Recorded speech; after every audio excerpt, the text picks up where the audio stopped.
looking into that and joins us now with the story. John.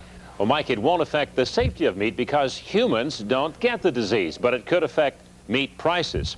And if it were to reach this country, it would be devastating to farmers. Jay Carter and his father before him have raised dairy cattle here in Hickory in Washington County for 70 years.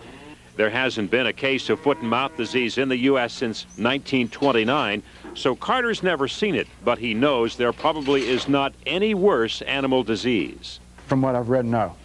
If that ever got into this inside the United States, that could be a very devastating disease. In the last month, Britain and France have ordered the destruction of nearly 200,000 animals exposed to the disease.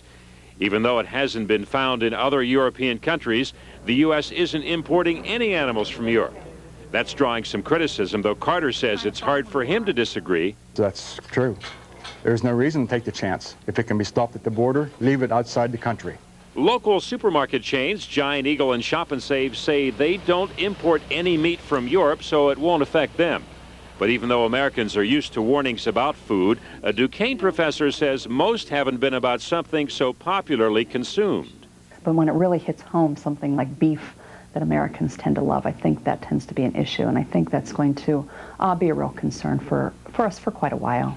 Professor Gusky says the foot and mouth scare on top of the mad cow disease scare will likely cause people to eat less beef.